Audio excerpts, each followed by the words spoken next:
Apa, kan Bang? setelah gitu loh.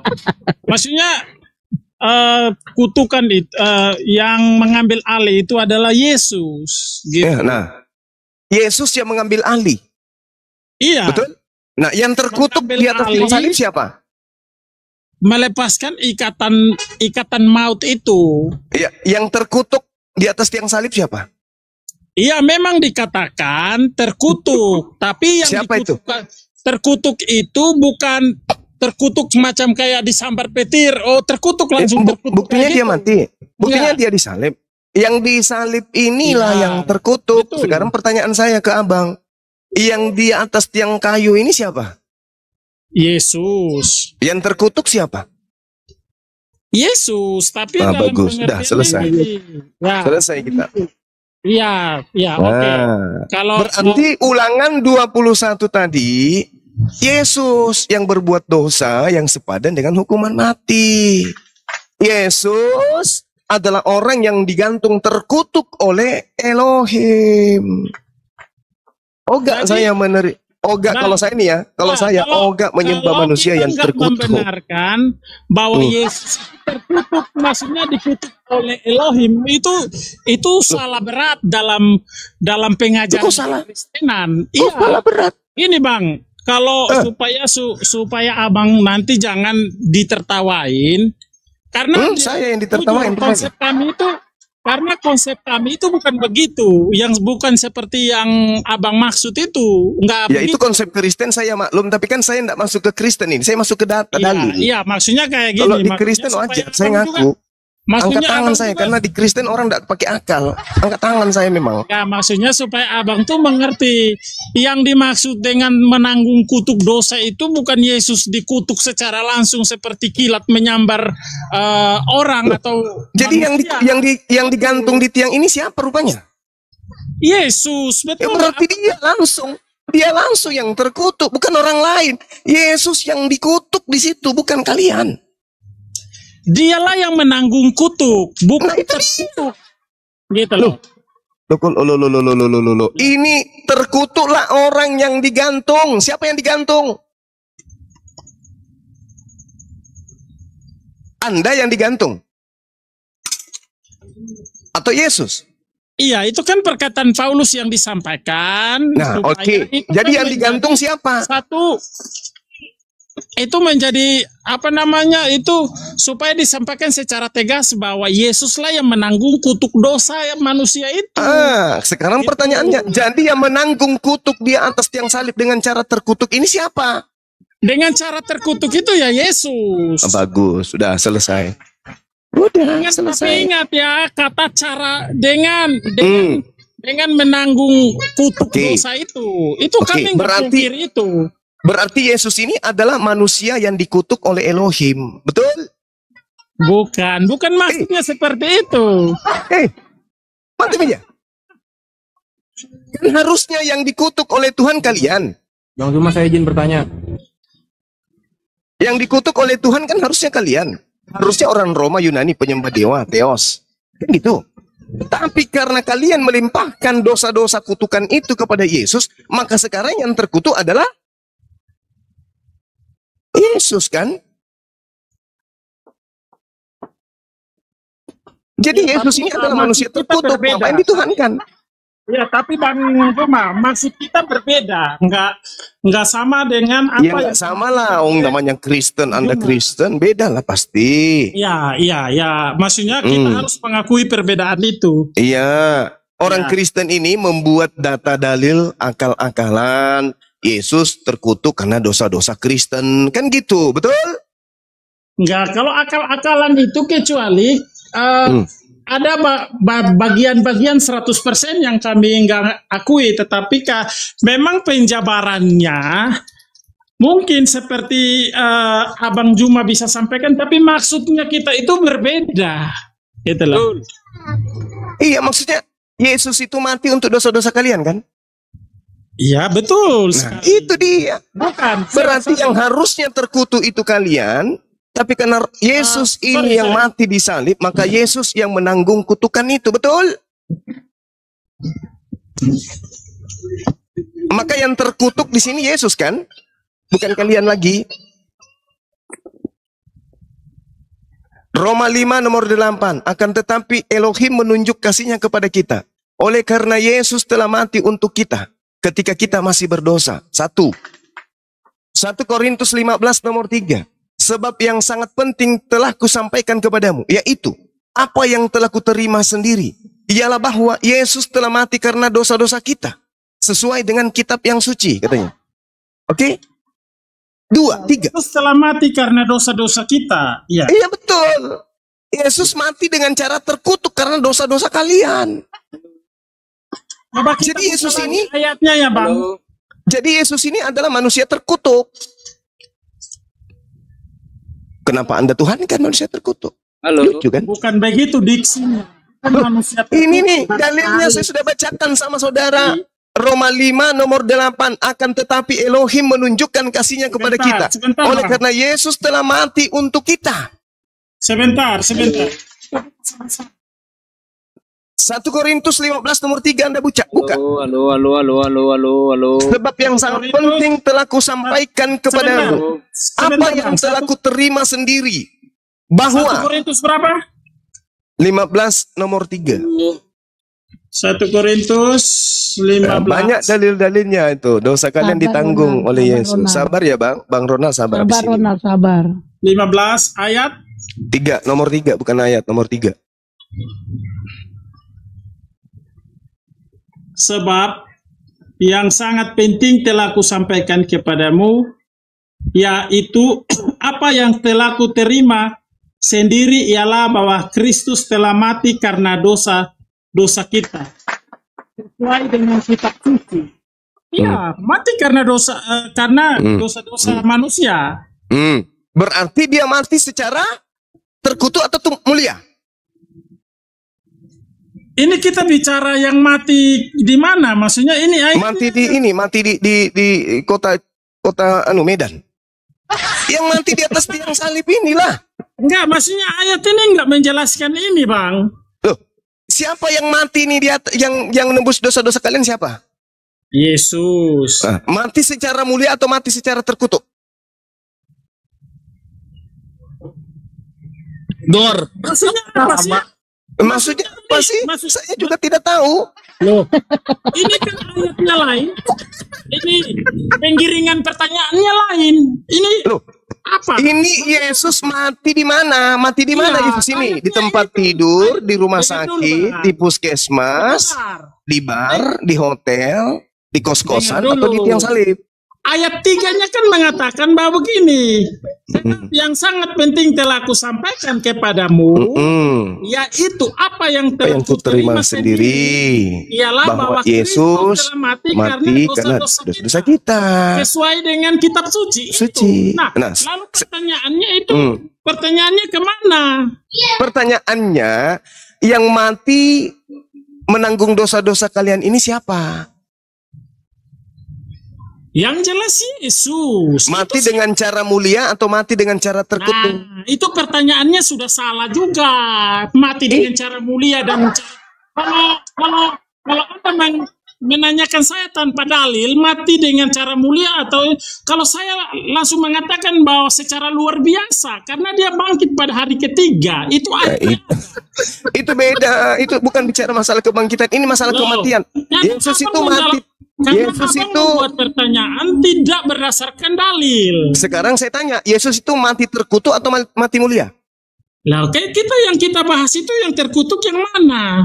Sebab terkutuklah orang yang digantung di kayu salib. Ini siapa? Tadi Anda Kita jawab buka lagi Yesus. ayatnya, karena aku meragukan tadi dari awal. Kita buka lagi ayat yang. Makanya aku bilang, apa yang Anda kuasai di Kristen, hadapi saya, jangan nantang saya tanpa ilmu. Anda sekarang nangis-nangis, makanya tanya dalil. Galatia 3 nomor 13. Baca. Ya. Galatia 3 nomor 13. Baca, Bang. Oke, kita karena aku baru pulang ini, jadi kita. Oh, baru pulang. Baru masuk ilmu Bibelnya ketika ada Bibel gitu ya. Silakan, Bang, silakan. Oke, ayat 3 ya. Adakah kamu sebodoh itu? Kamu telah mulai dengan roh. Maukah kamu sekarang mengakhiri mengakhirinya di dalam daging. Nah, itu berarti tadi aku juga kena tipu juga. Tadi aku ada jogging, jadi aku nggak buka Alkitab ini. Oke, kita mulai dari nol lagi berarti kalau gitu, kalau Anda merasa kena tipu. Iya, aku kena tipu juga ini. Oke, baik, kita mulai dari nol kalau begitu. Oke, kita mulai dari nol aja, Bang. Oke, baik. Ulangan 21 nomor 22. Baca. Oke, ulangan.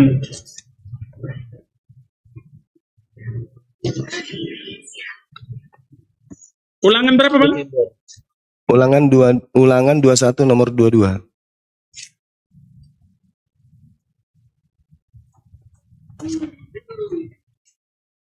Dua satu, dua dua. Bentar ya.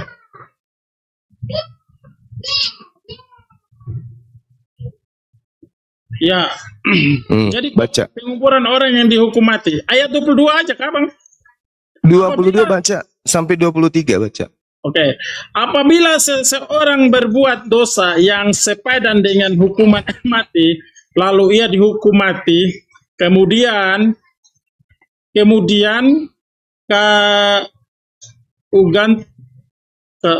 kau gantung dia pada sebuah tiang.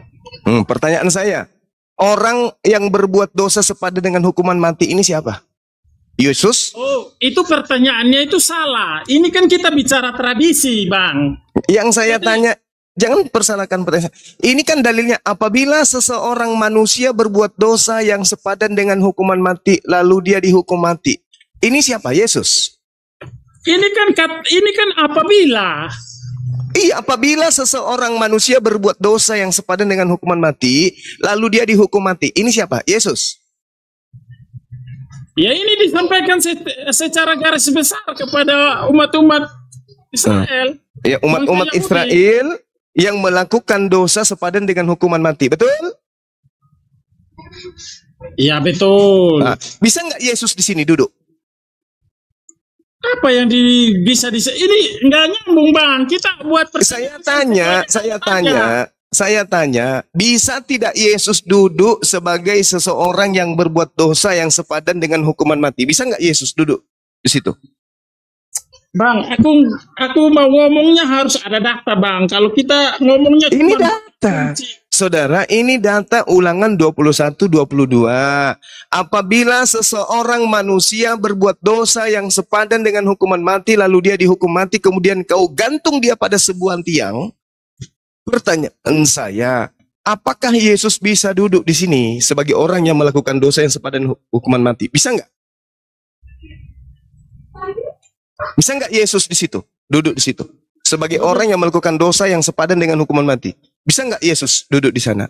Ya, Yesus kan manusia manusia bukan berdosa. Berarti Yesus tidak bisa duduk di sini kan? Apa ini bukan masalah duduk atau berdiri, Bang? Ini bukan maksud aduh, parah juga ini. Maksud saya, Yesus bisa nggak dijadikan tersangka sebagai seorang yang berbuat dosa yang sepadan dengan hukuman mati lalu dihukum gantung? Bisa nggak Yesus yang kita? Jadi kalau pertanyaannya begitu, Yesus nggak bisa dijadikan tersangka karena dia bagus. Tepuk tangan dulu, teman-teman. Yesus tidak bisa tersangka karena Yesus adalah manusia suci. Tidak bisa dia dihukum mati setara dengan hukuman orang yang berdosa. Pertanyaannya kan bisa nggak dia bisa menjadi tersangka nggak? Nah, bisa nggak Yesus itu? Loh, dia kan dalam kemanusiaannya di dunia bukan untuk membuat masalah. Nah, berarti Yesus tidak bisa dihukum sesuai dengan hukuman mati orang yang berbuat dosa. Betul? Kita nggak bisa membuat kesimpulan bahwa berarti Yesus nggak bisa ini dan itu. Kita nggak bisa itu. Makanya muncul pertanyaan, Yesus bisa nggak dihukum mati sepadan dengan hukuman mati orang-orang yang berdosa? Bisa nggak? Jadi kita harus mengerti misi bahwa itu kan di dunia ada Bible di tangan Anda maupun tidak ada Bible sama aja kan? Malah tambah bingung kan Anda? Tadi sebelum Anda pegang Bible, Anda jujur menjadi orang waras. Sekarang begitu pegang Bible, Anda mulai sinting. Enggak. Anda mulai miring ini. Maaf, bukan sinting, miring. Saya juga waras dalam artian begini. kita kan menggunakan akal sehat. Jadi Bagus. mau tanya sebentar, setiap pertanyaan itu kan harus dibarengi dengan akal sehat dan juga dalil. Bagus sekali, bagus. Dalil. Oke. Nah sekarang Yesus itu orang suci atau tidak?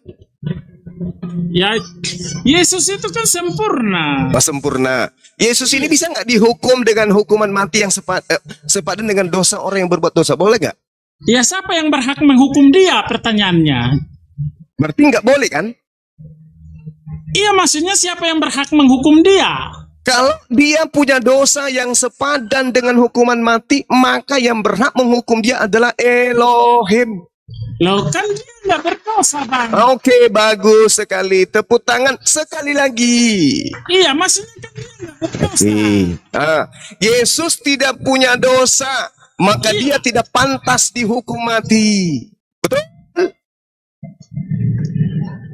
Iya, memang. Gitu dong. Nah, sekarang kita lanjut ke data nomor 23. Silakan Anda baca. 23 yang mana? Ayatnya. Iyalah. Nah, maka janganlah. Tapi Bang harus mengerti dulu. Bang sudah mengerti atau belum? Mengertilah. Di sini Yesus tidak bisa duduk sebagai orang yang dihukum di atas tiang karena dosanya sepadan dengan hukuman mati. Yesus tak bisa. Anda pun mengakui tidak bisa karena Yesus orang baik. Yesus sempurna. Dia bukan pendosa. Nah, sekarang baca nomor 23-nya. Yang menghukum itu kan bukan manusia yang menghukum, Abang. Iya, Tuhan yang menghukumnya. Dia merelakan dirinya menanggung itu.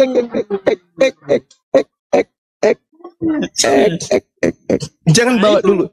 Kita masuk dulu. Kita masuk dulu di ayat di ayatnya. 23. Oke, kita lanjut ayat 23 dulu. Oke. Maka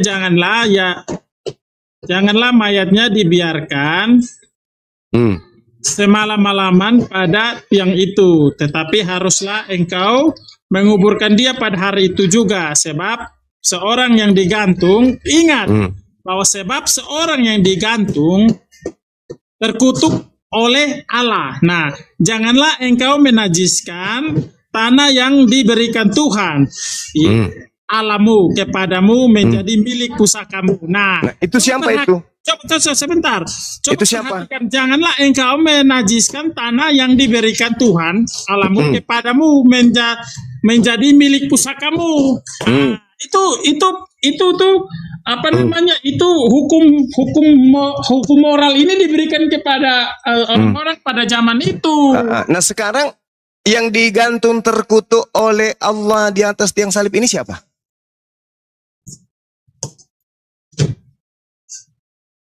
Perhatikan bahwa dia menanggung kutuk dosa, bukan dikutuk. Dalil Kristen, jangan. Ini kitabnya Yahudi dulu yang kita bahas. Loh, kita kan bahas Alkitabnya orang Kristen, bukan kitab ini yang saya bahas ulangan kitabnya Yahudi, bukan kitabnya Kristen. Lah, ini gimana sih Bang Juma ini memisah-misahkan kitab kita sementara bahas kitab di dalam perjanjian lama, kitab Yahudi yang mana ini yang kitabnya perjanjian lama ini kitabnya siapa? Loh, itu kekeliruannya Bang itu yang memahami. Loh. Katanya tai waras. Loh. Sebenarnya ini kitab ini punya Saya tanya lagi. Yahudi. Saya tanya lagi ya, Bang. Kitab Ulangan ini kitabnya orang Yahudi atau kitabnya Romawi? Ini kan kitab Musa, kitab Taurat. Ya, iya, tahu saya. Makanya muncul ini kitabnya orang Yahudi atau kitabnya Romawi? Oh, Abang nggak bisa membuat pertanyaan itu. Loh. Itu salah. Itu saja salah. Kenapa salah? Loh, makanya itu setiap pertanyaan yang Abang ajukan ini nggak punya dalil yang mantap. Loh. Ada dalilnya, Ulangan 33 nomor 4. Hukum Musa yang datang kepada Musa adalah milik kepunyaan Bani Yakub. Sebentar, Bang, jangan langsung itu. Kita baca harus punya dalil, Bang. Ilah, dalil ku bacakan harus punya dalil pula. Anda yang ngajarin saya lagi. Nah. Ulangan 33 nomor 4 baca. 33. Nomor 4. Yes. Di situ ada kata morasoh. Milik kepunyaan atau warisan kepunyaan atau hak kepunyaan. Siapa tuh? Siapa? Musa telah memerintahkan hukum Taurat kepada kita, suatu milik bagi jemaah Yakub. Ia menjadi jemaat milik Yakub. Apa? Nah, Romawi itu menarasikan itu enggak sesuai dengan ayat ini. Romawi tahu Romawi, ngerti Romawi? Ngerti? Bapak ngerti Romawi? Romawi adalah orang pertama di luar Bani Yakub yang mengambil kitabnya Bani Yakub. Sekarang saya tanya, ulangan tadi itu kitabnya Bani Yakub. Abang kayak gitu. Tuh, ini dalil sudah dibaca. Ini milik kepunyaan siapa? Ini kan dalilnya kayak gini, Bang. Musa telah memerintahkan hukum Taurat kepada kita, suatu milik bagi jemaah Yakub. Abang tahu nggak keturunan Yakub ini? Keturunan Ishak. Saya lagi yang gitu. Allahu Akbar. Saya tanya, Romawi itu keturunan Yakub atau bukan? Keturunan Abraham, Ishak dan Yakub itu bukan Romawi, Ya, bukan Romawi. Sekarang begini, kalau bukan Romawi, pertanyaan saya, pertanyaan saya, Kristen pertama yang memegang kitabnya orang Yahudi, kitab Ulangan ini itu siapa? Romawi kan? Itu enggak hanya Romawi, Bang. Lalu siapa? Kekristenan itu lahir pada mulanya kan mulai nakal tadi itu bilang mulai itu kan dari berbagai macam tempat, mulai ngaco. Baca lagi Mazmur 447 boleh? Mazmur berapa? Mazmur 47 boleh? 147 boleh? 147 sebentar. Iya, baca di data 19-nya sampai data 20, baca. 19. Ia memberitakan firman-Nya kepada Yakub, ketetapan-ketetapannya dan hukum-hukumnya kepada Israel. Nah, ia tidak berbuat demikian kepada segala bangsa dan hukum-hukumnya tidak. Si mau datang besok. Haleluya. Apa yang mau ditanyakan di sini, Bang? Dia tidak berbuat demikian kepada segala bangsa. Apakah Tuhan berbuat kepada bangsa Romawi? Kita jangan hanya ambil satu ayat ini, Bang. Kita baca parah. Tentang kekuasaan dan kemurahan. Kita ambil lagi Yeremia 31 nomor 31 sampai 33. Baca. Yeremia berapa? 31. Nomor 31 sampai nomor 33, baca. Yeremia berapa? 31. Yeremia 31. Nah, ini barusan ini. Orang Islam ngajari Bible kepada orang Kristen. Wah, bagus. Nah, Yeremia 31. Ini kan aku mau buka supaya Bang jangan ngibul saya ini. Saya ngibulin apa? Anda yang ngibul. Udah dibilang Ulangan 33 nomor 4 hanya untuk Bani Yakub. Yeremia berapa? Yeremia 31, Paman. 31 ayat berapa? 31 sampai 33. 33, ayat 33. Sebentar, ini soalnya ayat-ayat ini semua yang ditunjukkan Bang Juma ini nggak sesuai apa yang mau ditanyakan. Anda buktikan aja. Anda buktikan. Nanti setelah ini Anda buktikan ada ayat di dalam Perjanjian Lama bahwa hukum Taurat itu untuk Romawi. Ayat berapa? 31 sampai 33, Paman. Nah, sesungguhnya akan datang waktunya, demikian firman Tuhan, aku akan mengadakan perjanjian baru dengan kamu Israel dan kaum Yehuda. Nah, ada nggak Romawi? Loh, bukan seperti perjanjian aku adakan dengan nenek moyang mereka pada waktu aku.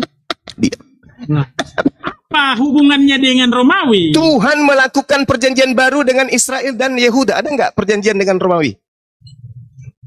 Loh, ini pertanyaan apa ini? Maksudnya apa? Ini nggak nyambung dengan. Loh. Oh, ini kan bicara tentang perjanjian, Bang. Iya, ada nggak Tuhan melakukan perjanjian dengan Romawi Katolik? Ada nggak? Loh, nggak ada. Kalau di sini, di sini. Nggak ada. Bagus, Anda paham. Terus kenapa Anda mengatakan tadi Ulangan itu kitab Anda?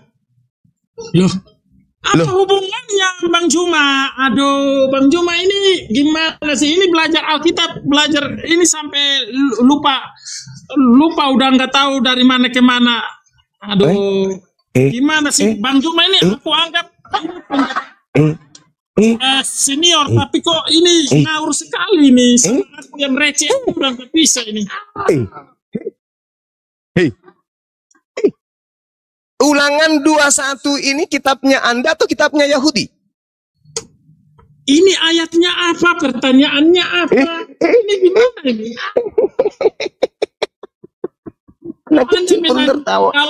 Kalau Anda hanya sekedar menanyakan bahwa kitab Ulangan itu kitabnya kita atau tidak, ya kita, karena yang tadi kita baca ini adalah kitab Ulangan. Iya, kitab Ulangan ini untuk Kristen Romawi atau untuk Yahudi Bani Yakub? Jawab. No, untuk kita Kristen. Untuk kita. Untuk kita. Untuk kita. Untuk kita. Pencuri kita. Untuk keturunan Abraham, Ishak dan Yakub. Mana dalilnya? Loh, yang barusan kita baca loh. Baru kita baca. Dalil mana? Tunjukkan ke saya. Yeremia mana? Yeremia. Yeremia mana di situ keturunan Israel? Mana keturunan Abraham? Mana dalilnya keturunan Abraham, Ishak dan Yakub mana? Kira Bang Juma senior, padahal enggak juga ini. Saya minta dalilnya mana? Keturunan Ishak dan Yakub mana tertulis? Barusan kita baca tadi, keturunan Yakub itu apa? Keturunan Ishak, Abraham dan Yakub, kita kan berawal dari sana.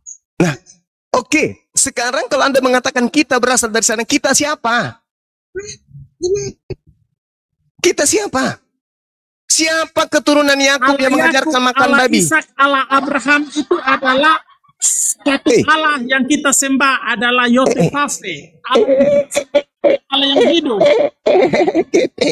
Saya baca ya. Sesungguhnya akan datang waktunya, demikianlah firman Tuhan, aku akan mengadakan perjanjian baru dengan kaum Romawi dan Yunani. Salah. Kaum Yahudi, Israel dan Yehuda. Mana lagi yang kamu dustakan lagi Bang Juma ini? Ini perjanjian baru dengan kaum Israel dan kaum Yehuda. Iya, di mana dalilnya? Nomor 32-nya. Tadi udah ngibul saya dari tadi, makanya aku buka Alkitab loh. Ternyata tidak sama dengan apa yang Bang narasikan. Aduh, parah ini, capek aku ini. Hadapi orang yang gepeng gini, aduh parah. Bukan seperti perjanjian. Aduh, parah. Diam dulu. Makanya jangan nantang saya kalau nggak ada ilmu. Ini jadinya saya yang capek, ngerti nggak? Anda nantang saya, ngajak saya diskusi ilmu Anda kayak gini. Bukan seperti perjanjian yang telah kuadakan dengan nenek moyang mereka pada waktu aku memegang tangan mereka membawa mereka keluar dari tanah Mesir. Bukan. Perjanjianku telah mereka ingkari. Itu udah diputuskan itu. Yakub sudah diputuskan. Itu di mana? Itu ayatnya di mana, Bang? Ada dalil. Di mana dalilnya? Ya Allah, berikan aku kesabaran yang lebih. Tadi di Yeremia 31 nomor 33 sampai nomor 31 sampai 33. Tapi di ayat ini enggak berkata bahwa mereka mengingkari janjiku. Ada Bang. Nomor 32-nya sikati. Allahu Akbar, Masya Allah. Sebentar, santai aja. 32 baca 32. Ah, di mana Yeremia? Alamak. Yeremia berapa? Bang Sabar. Ini Dinda Hesti ini lain kali kalau dia ajak saya di sini. Tadi saya lagi diskusi di sebelah sini, katanya ada yang berkelas. Kita fokus aja. Dihadapkan dengan apa ini saya? Mana? 31 nomor 31 sampai 33. Oke. Sebentar, waktu saya 5 menit lagi, saya mau maghrib. Sebentar, saya baca lagi ya Bang Juma. Tadi kan narasinya Bang Juma bahwa menyatakan bahwa umatku mengingkari janjiku. Nah, sekarang saya baca ayatnya. Sesungguhnya akan datang waktunya, demikian firman Tuhan, aku akan mengadakan perjanjian baru dengan kamu Israel dan kaum Yehuda. Di mana narasimu itu salah, Bang Juma? 32-nya, Tante. Baca. Ayat berapa? 32. Bukan seperti perjanjian yang telah diadakan dengan nenek moyang mereka pada waktu aku memegang tangan mereka untuk membawa mereka keluar dari tanah Mesir. Tanah Mesir, perjanjianku ini telah mereka ingkari meskipun aku menjadi Tuhan yang berkuasa atas mereka. Demikian firman Tuhan. Nah, apa yang maksudnya? Yang diingkari itu maksudnya itu apa yang Abang Juma mau sampaikan? Baca nomor 33-nya. Nah, tetapi beginilah perjanjian yang kuadakan dengan kaum Israel sesudah waktu itu, demikianlah firman Tuhan, aku akan menaruh Tauratku dalam batin mereka dan menuliskannya dalam hati mereka, maka aku akan menjadi Allah mereka dan mereka akan menjadi Taurat ini dimasukkan ke dalam hati Bani Israel. Ada nggak dimasukkan dalam batin orang Roma? Ada nggak? Apa hubungannya dengan orang Romawi, Abang? Ini kita, aduh. Oke, saya tanya sama saudara. Agama Kristen yang paling pertama memegang kitabnya orang Yahudi itu sekte apa? Kenapa? Orang Kristen yang pertama kali memegang kitabnya orang Yahudi, kitab Ulangan ini sekte apa? Enggak ada seperti apa. Mati nih ya. Mana tua, mana lebih dulu, sekte Katolik atau sekte Protestan? Kita enggak ada sekte-sekte. Kita itu adalah Ya udah, kalau gitu ku ganti. Mana lebih dulu, sekte Roma Katolik atau sekte Protestan? Mana lebih dulu? Kita bukan masalah mana yang dahulu dan mana yang tidak dahulu. Ini bicara tentang Allah yang kita sembah adalah Allah. Saya tidak berbicara tentang sebab ini berbicara mengenai kitab Ulangan yang Anda Kita klaim bicara sebagai tentang kitab saudara. Allah Ishak, Abraham dan Yakub, yaitu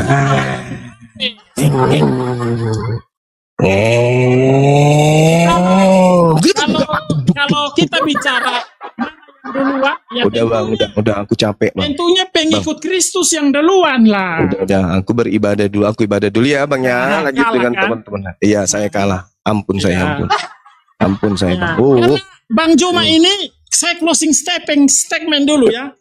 Silakan closing statement, silakan.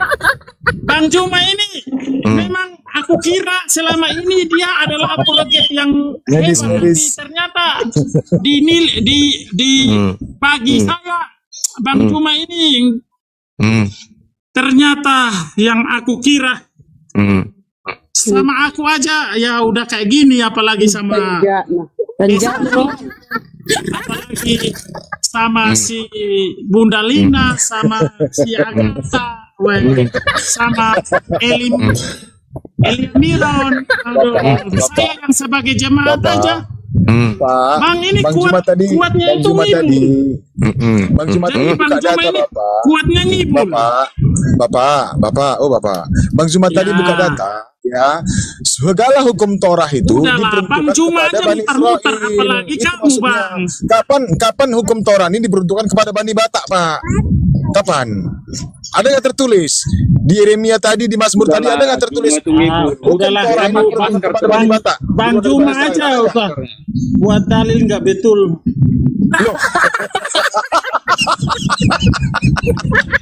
Mana dalilnya lain, pertanyaannya lain. Gimana itu? Kita bicara harus pada konteks sehingga kita tidak berasumsi kemana-mana. Jadi pendebat yang hebat itu Udah seperti closingnya, gantian saya closing juga, oke?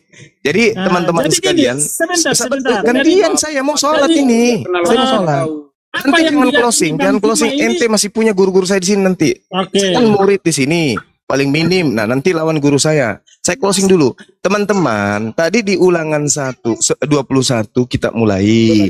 Di situ diterangkan apabila seorang berbuat dosa yang sepadan dengan hukuman mati, lalu dia dihukum mati, kemudian digantung pada satu tiang. Ternyata bukan Yesus. Yesus tidak sepadan dosanya dengan hukuman mati. Yesus tak punya dosa, kata dia kan gitu.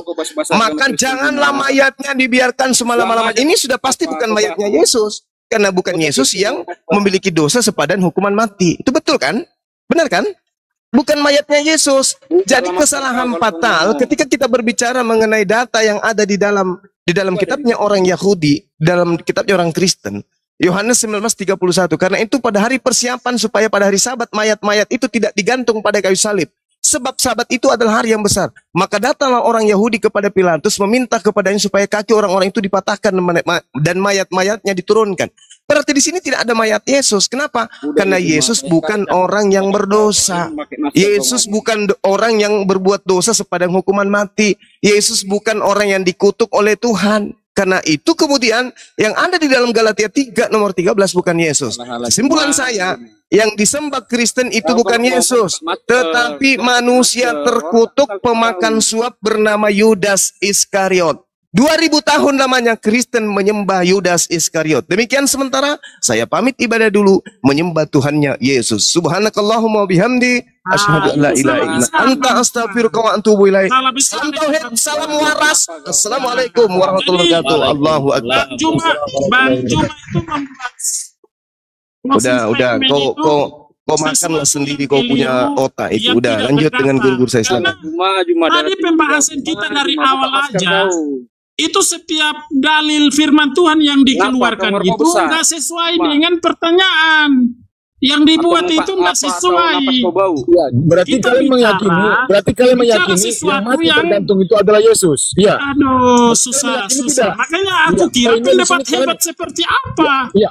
Poinnya kalian di sini mengakui tidak yang mati tergantung di tiang salib itu adalah Yesus? Kita mengakui bahwa Yesus itu mati, nah, tetapi dia menanggung seluruh Yesus ini pernah melakukan dosa yang sepadan dosa hukumannya umat dengan hukuman mati. manusia. Ya, berarti kalian meyakini Yesus ini pernah berdosa, melakukan dosa yang hukumannya sepadan dengan hukuman mati. Kamu ngomong itu harus punya dalil yang Ulangan 21, buat seperti ya, saya ikuti permainan Anda, Bapak. Kita ngomong Saya itu ikuti harus permainan berdasar Ya. gitu loh. Kristen meyakini yang mati di tiang salib itu adalah Yesus. Berarti dosa Yesus sepadan dengan hukuman mati. Oke, teman-teman. ya, benar begitu, Pak. Ya, sopan lah ya. Bagus. Bukan saya membela dengan siapa. Maaf. Iya, betul. Yakini Gitu, dulu. Bang Saya Juma. meyakini. Jadi Bang. nanti kita ketemu lagi kalau Bang Juma udah memperbaiki cara bertanya Bang Juma. Cara bertanya udah salah gimana? Saya ulang lagi, Bang. Gimana Kalian kita meyakini mau tidak yang menjawabnya mati di dengan tiang salib cara yang itu adalah benar? Yesus? Betul tidak? Betul, Apa Bang. itu? Yang mati di tiang salib itu adalah Yesus, betul tidak? Dor, syukurin lu. Betul. Ya, Betul kan, kan? aku bilang dari tadi ya. Ya betul kan? Berarti Ya. Yesus pernah melakukan Jangan dulu dosa berarti, yang hukumannya jangan dulu sepadan berarti. dengan hukuman mati, ya. Berarti Jangan Yesus dulu pernah berarti. melakukan dosa. Apa yang sepadan? Iya, karena apa, Pak? Karena apa? Karena di Lukas 24 nomor 44, nubuatan terhadap Yesus, ramalan terhadap Yesus, apa yang akan terjadi pada peristiwa dia mau dibunuh itu harus tergenapi. Ya. Di mana tergenapinya, Pak? Di kitabnya para nabi, di kitab Mazmur dan itu dan Kau di ini Torah. sudah sama, bukan ibu Lukas juga. 24 nomor 44 ya, harus tergenapi tentang nubuatan aku di kitabnya Torah, di kitab Mazmur dan kitabnya para nabi. Nah, Ingat bahwa kematian Yesus itu adalah Yesus menyerahkan dirinya. Benar itu, Bang. Benar itu. Pas yang dibacakan apa ya, sih? oke. Berarti yang mati di tiang salib itu adalah Yesus, oke kan? Nah, menurut Ulangan 21, kata Elohim, ya kan, Pak? Yang mati tergantung di tiang salib itu secara terkutuk adalah orang yang melakukan dosa, yang hukumannya sama dengan Orang siapa yang melakukan dosa? Kau ngomong ngawur sekali. Nah, Siapa yang berarti kalau Yesus tidak melakukan dosa, berarti bukan Yesus. ini ngomong asal-asal Bukan ini. Yesus korbannya. Begini, bukan, Pak. Sesuai data. Ya, nah, inilah pertanyaan yang keliru yang mau diajukan ini. Itu yang salah itu. Bapak yakin nggak Yesus tidak berdosa? Salah-salah Yesus paham. tidak berdosa. Kita Ya, udah dari Bapak yakin awal itu Yesus orang bahas benar? Bapak panjang-panjang yakin itu. Yesus orang benar? Iya. Bapak yakin Yesus orang benar? Bapak yakini Yesus orang benar? Cinta solawat biar Aku saja. tanya saya atau tanya siapa? Saya udah dia jawab nanya. dari tadi. Di sini ada nggak orang beragama Buddha di sini? Ada nggak beragama Buddha di sini? Ada nggak yang mengimani Yesus? Apakah agama Buddha mengimani Yesus sebagai Tuhannya? Saya tanya dulu. Apa? Ya sama Kristen lah, siapa lagi? Iya, saya begini Anda penjelasannya. yakin Yesus itu adalah orang benar? Itu pertanyaan saya. Gini. Loh, Inilah. itu pertanyaan bodoh yang ditanyakan lagi ke Ya kita. dijawab aja, Pak. Dijawab Kalau kita aja. menganggap berdosa, ngapain kita percaya? Oke, berarti Yesus orang benar. Tuhan tidak menghendaki orang yang benar ini, ya, tidak menghendaki orang yang benar ini dalam kesukaran. Orang fasik yang menggantikannya, betul? Apakah Kau Yesus ngomong benar? apa sih? Ngomong apa? Eh, Aduh, nggak nyambung. Orang benar diselamatkan dari kesukaran. Orang fasik yang menggantikannya, betul, Pak? Iya, apa korelasinya orang berdosa dengan Tuhan Korelasinya Yesus kan orang benar, tidak mungkin dia dihukum mati. Betul? begini tuh Bang, ya kian ada orang yang tertutup mata hatinya, tapi penyaliban Tuhan Yesus itu ada orang yang terbuka mata hatinya. Nah, saya jelaskan itu kepada masa orang Israel, hukuman mati itu yang di tiang salib itu udah duluan ada. Penggantungan itu hanya untuk orang-orang yang berdosa. Nah, yang bisa menuduh, anggap aja lah yang dituduh Yesus ini bahwasanya dia perilakunya itu menyesat, makanya ikut dia disalib. Ya, berarti kalau Yesus disalib, sesuai data di Ulangan 21, dosanya sepadan dengan hukuman mati. Berarti Yesus berdosa. Kalau itu Anda paksakan Yesus itu harus mati di tiang salib.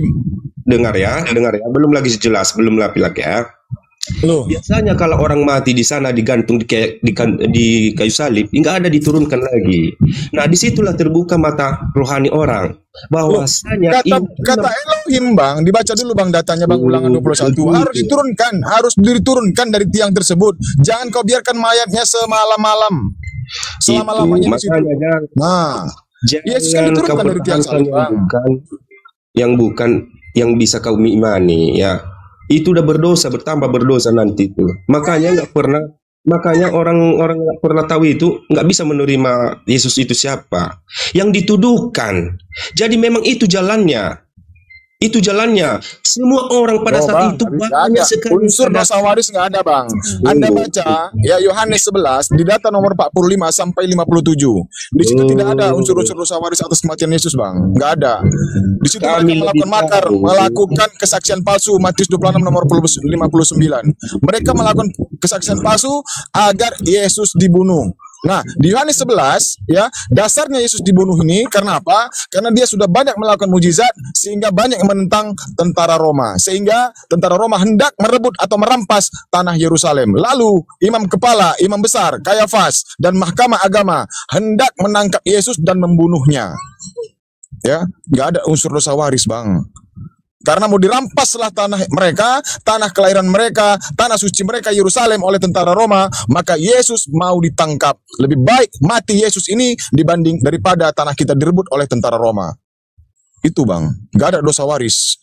Maka Kayafas bernubuat pada saat itu di Yohanes 11 data nomor 53 dan 54, aku akan membunuh Yesus. Yesus harus mati pada saat itu, kata Kayafas.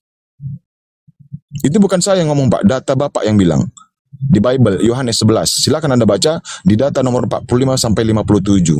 Bukan saya yang bilang, Pak, data Anda. Nggak ada unsur dosa waris di situ, Pak. Nggak ada penebusan dosa di Yesus di situ, nggak ada.